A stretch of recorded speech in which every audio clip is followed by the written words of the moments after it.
Tom, the final draft of the Bishop's Economics Pastoral, entitled Economic Justice for All, Catholic Social Teaching in the U.S. Economy, makes a big thing about cooperation. After discussing in the early chapters the whole perspective, the biblical, ethical perspective we're supposed to bring to bear on economic questions, and that is what they are about, to bring in a moral dimension into the policy debates. In Chapter 3, then, they take up major economic questions, the problems we face today, like unemployment and poverty, the crisis on our farms, and the international relationships we're involved in.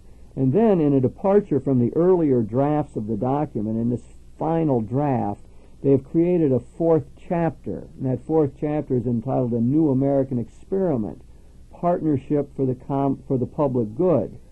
And in here they talk about a number of examples of cooperation within firms and industries, and then they talk about cooperation at a regional level, and then at a national level, and finally at an international level. So it's sort of concentric circles widening as they begin to widen their perspective.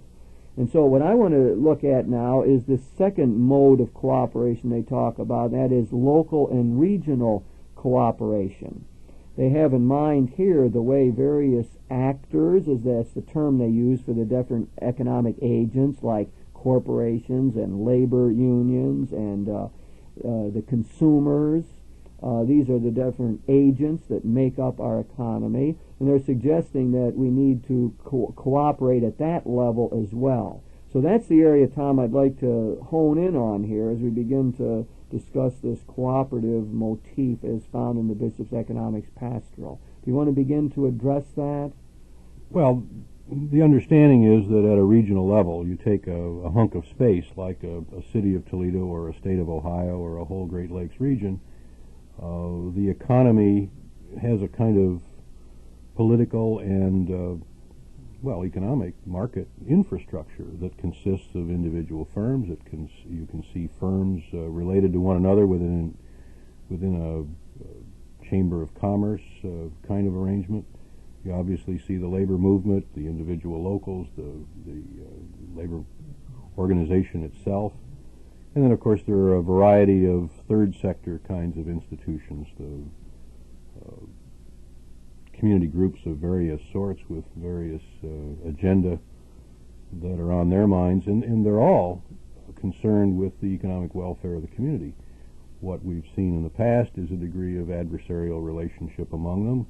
The most obvious one that the bishop's letter focuses on is the labor management relationship, but there clearly is a much larger playing field on which those institutional relationships play out. You can see how the self-interest viewed in a short-term, very micro kind of framework can produce costs for the larger community, can produce disbenefits, if you will, put the whole community at a disadvantage. And Tom, are there really adversarial relationships among those other groups, or is it just that we've sort of had a failure to cooperate in general? Well, I think it's both. I think there are clearly interrelationships which have at least elements of adverse perceptions to them. No, I think you're probably right, though, also, that to a large extent it's simply been groups of people going about their own business without looking outside at the impact of what they do or don't do on others around them. Now that brings up the whole notion of the common good, which is a thread that runs throughout the whole Bishop's Economics Pastoral, that their claim is that we have thought in too private terms, too individualistic, that groups have been interested only in their own self-interest. I think that the bishops are saying that we have to get a wider perspective, that all the people involved, labor and management, local government, state government, federal government, universities, churches, and so on, all of the groups that constitute the society have to begin to think of the commonweal, the public good. And that is really foreign to us in many ways. It seems that we have moved into a more individualistic phase. Some people would claim that capitalism itself produces that kind of thing, that it makes people greedy or selfish or turns them in on themselves. and that we have lost this organic sense of society. We would compare this with the medieval world, in which everyone sort of cooperated. They knew their place, and they fit into the society, and you had a whole civilization with a common symbol system. People bought into it. There was a common frame of reference. You could talk to one another, and cooperation was fostered easily. It was just the normal way of living. And now we look at our society today, and we see fragmentation. We see people going in various directions. In fact, there's a lot of fear in our society that, well, we got nothing but self-interest groups left, and all they're looking out for is themselves, and that's why we can't end up cooperating. So I think that one of the prime things to get at in this whole question is how we can produce a notion of the common good. And one way the bishops try to do it is in terms of the biblical notion of God saving people as a group, that God creates this larger community, the Israelites and the churches, and draws people into it and into one human family and so on. And the other kind of mode of argument they use is the enlightened self-interest that says that the common good will be served if we indeed truly cooperate with one another. And if we want to make sure that we all prosper, if we want to bring more of the poor and unemployed in to share the economic pie, then that will be for our own benefit. Well, the feudal model, of course, had a focused power structure. The king or the duke or whatever pretty much controlled the situation, and the social order that you saw coming in out of that situation was a natural outgrowth of that kind of command structure. Capitalism as a manifestation of liberal ideas in society moved or decentralized to a considerable extent that focus. And that's where the individual self-interest came into being the primary area of focus. Of course, Adam Smith then wanted to declare that's okay, that self-interest is going to produce the common good. That's how we get the wealth of nations. This might be a debatable kind of point, but that's been his great contribution back in 1776 with his master work, The Wealth of Nations, and claiming that he knew how prosperity could be produced. And it was in this mode that the self-interest of the various economic actors would, if pursued in an open and free, competitive way, would indeed produce this common good. Now, I think there's a lot of people thinking that it doesn't work that simply. He a couple times in his book used that phrase, the invisible hand, and it's been picked up and is identified with Adam Smith. But some people turning the metaphor back on him would say, well, the invisible hand doesn't work in the free market because people fall beneath the cracks and they get lost and they're out on the margins, and the common good really isn't protected like we would like to see. Well, there were certainly a lot of assumptions in what is essentially a philosophical piece. The Wealth of Nations was written by a moral philosopher, not by a businessman. And many people forget that he was a moral philosopher, and they've since wanted to turn economics into a value-free discourse or discipline.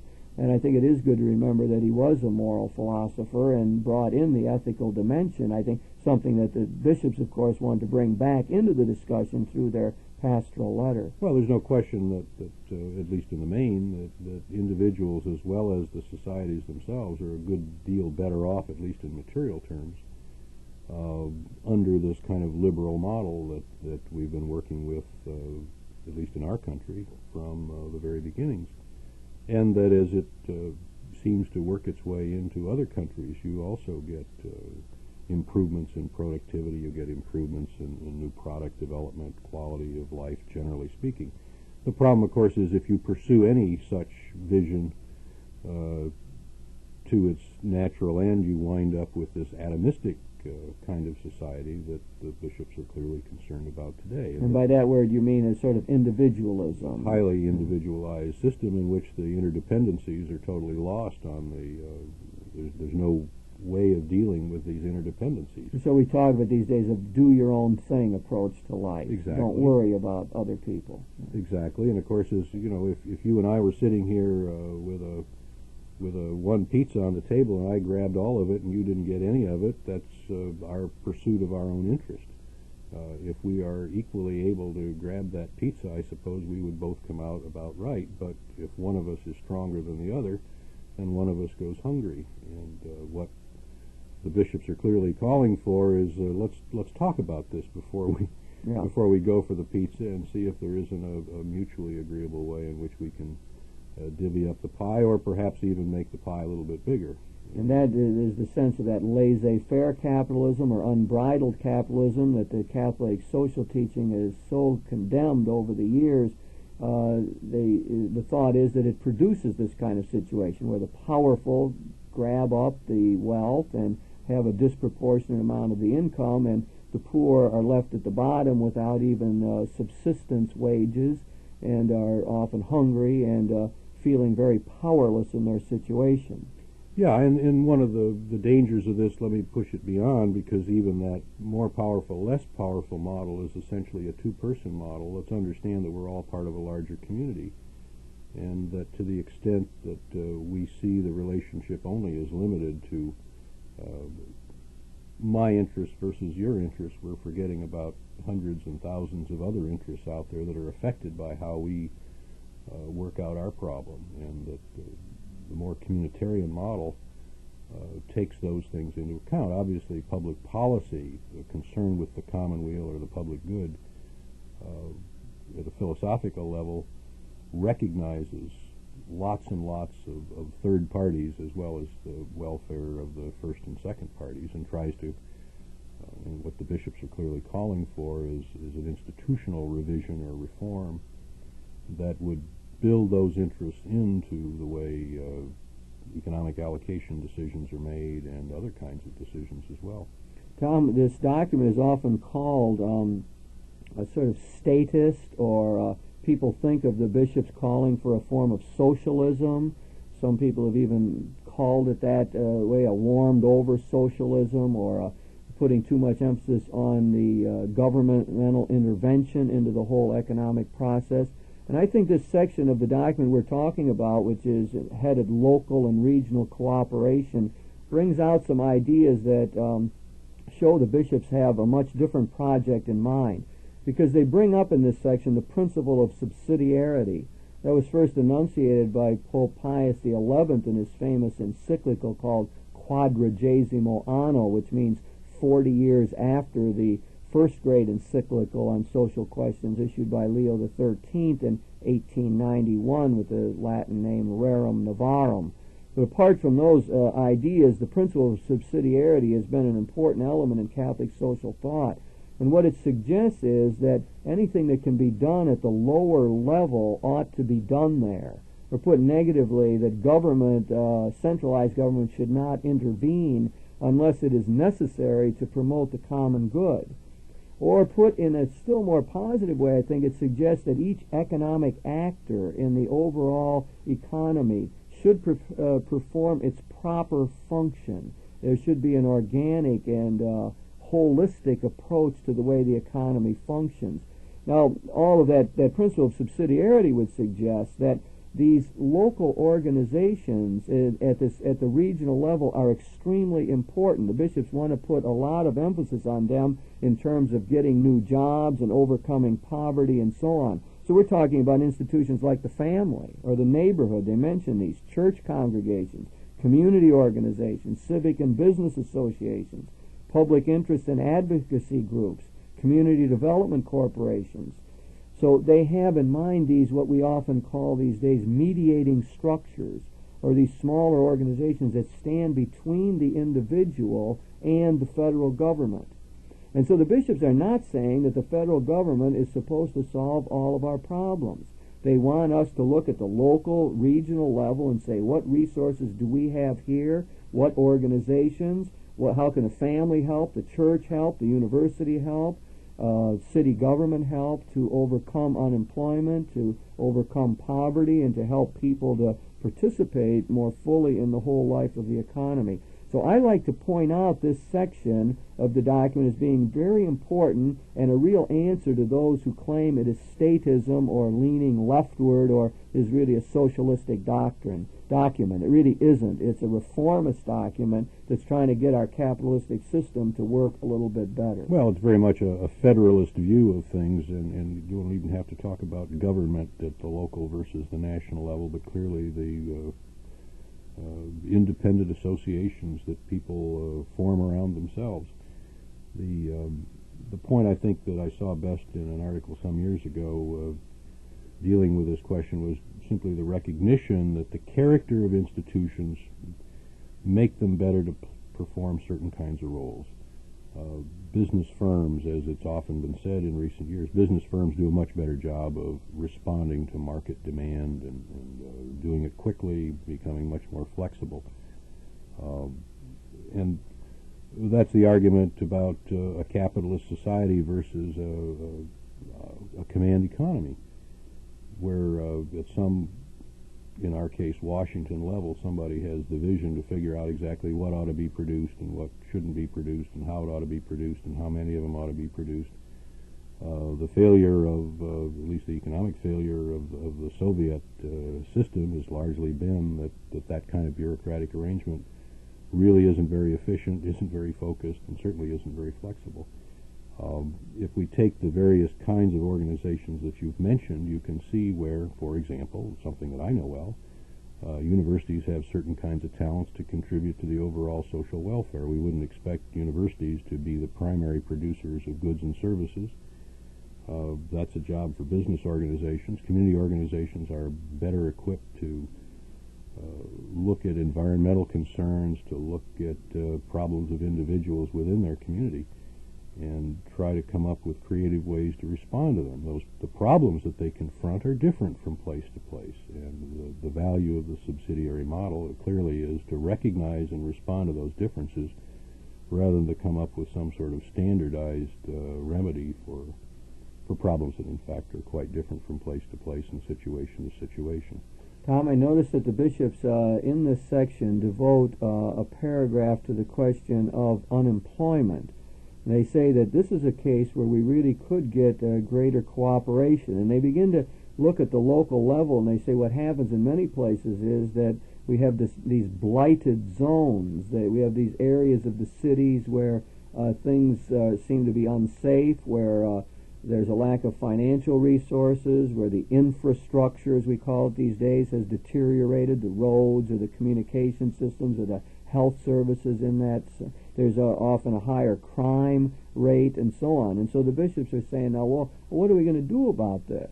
It corresponds with the question that the Reagan administration, or the policy they talked about, and I don't really know how well it's worked out, but the creation of these enterprise zones.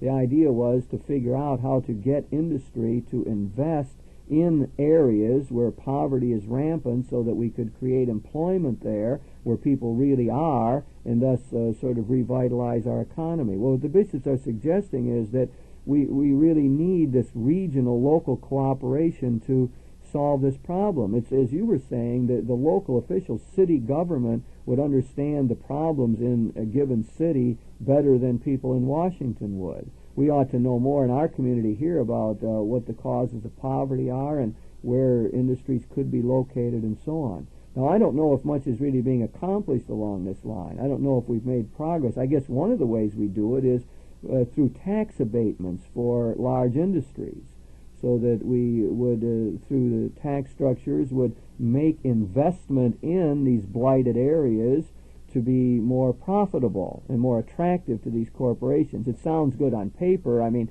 I really don't know what is actually happening that way. I know some corporations do get tax breaks in order to build their office buildings and so on. I'm not sure how that ends up helping the economy in a local area, but it's clearly this is a place where regional cooperation, local cooperation would be helpful. Well, there's in all of these situations, the tax abatement model, or however the enterprise zone, the possibilities for working out the enterprise zone, the notion is that there's a larger community interest within which businesses and local governments have a useful role to play. Tax abatement is a situation where the community, in a sense, looks at the benefits and costs of a particular investment, of a particular business staying in the community or perhaps moving into the community, and says, we as a community are willing to forego, for a time at least, a certain amount of tax collection of a particular sort, for example, real estate taxes, because the jobs that will be created, first of all, will generate wealth within the community that wouldn't otherwise be there, And of course, understanding that the way that the tax equations work their way out, income taxes, payroll taxes, and so forth will be paid, and those are dollars that probably will exceed the real estate collections. And in any event, if those kinds of forgivenesses make a difference in the decision of the business, the community is a lot better off. So another example would be the guaranteed loan approach that is sometimes used in these situations. How does that work? Well, a business has an idea, and its idea may be a way of improving a situation, of improving a localized economy, a neighborhood economy, or a downtown situation. And government says, well, we would like this investment to be made. The company that has the idea isn't willing to make it because on sheer market terms, the expected profit isn't there. So if we can go in and underwrite the investment, in effect make the investment, take away the risk or lower the cost of the interest, thus the cost of capital of the investment, we may get that investment to occur. Mm-hmm. It's a model, again, that recognizes the strengths and weaknesses of the various parties in the system. The business is better off at making an investment decision, of running a business that will contribute jobs, will contribute goods and services in the community. They're not very good at collecting social capital to underwrite what are in effect common welfare kinds of decisions. Local governments can endorse, and federal governments can in effect bear some of those risks. And so we've got some examples, for example, in our own town of Toledo, where much of the downtown development has really been done with private capital, but with loan guarantees, either at the local level or some ultimate underwriting of those loans from federal government. This isn't federal government coming in and establishing a business, putting up a hotel and operating it, for example, or putting up a festival marketplace, or if we move away from the downtown setting and go into some of the blighted industrial areas in our community where the same model has been used to create the opportunity to build a factory. Tom, you were talking before about the role of the university in all of this and how they might help. We have here in Toledo this Northwest Ohio Center for Labor Management Cooperation located at the University of Toledo now. This came from a grant from the state, really, and this particular center tries to figure out how we can produce better cooperation between management and labor, and by extension how we're going to make this Toledo area to be more attractive to industry and so on.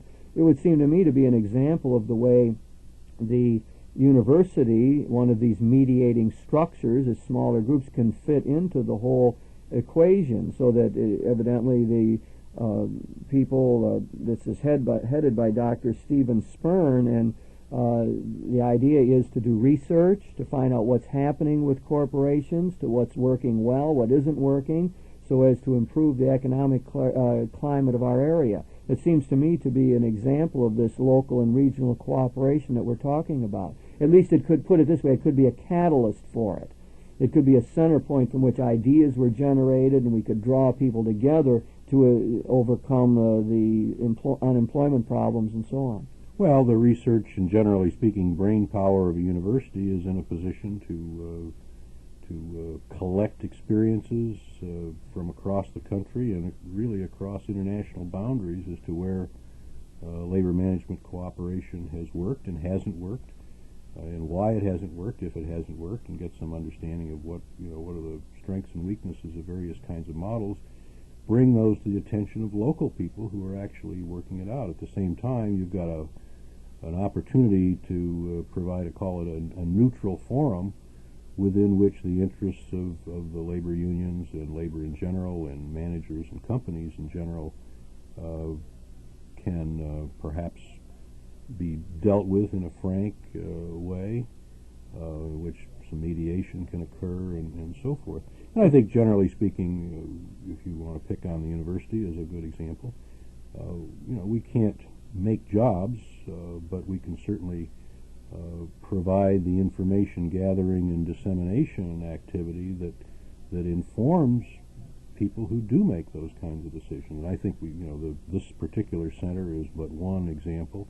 Yeah, I think the community colleges around the country often do a good job of getting involved in local questions, providing some expertise to help solve local problems. And that might be another example of the way the university, the college system helps in this cooperative model. Well, anything that has to do with education and research is a strong suit of the university. And, Tom, the last economic actor that they talk about in all of this is the church. They want the church. They say the church people have firsthand knowledge of community needs, and that part of what they want the church to do is to protect the dignity of all people, and to try to get, when we are making policy decisions in the local area, to make sure that we're thinking of the poor and those who are dispossessed. And I think that's a voice that needs to be heard. Oftentimes these decisions could be made and just on the basis of corporate profits or serving large institutions and so on. So the church has to keep this moral dimension, I think, in front of us. Tom, as usual, we run out of time to get all the ideas that we want to forward here, but we're talking about the Bishop's Economics Pastoral and the section on cooperation, and especially the local and regional level. This raises the moral question again and calls really for all of us to work for the common good.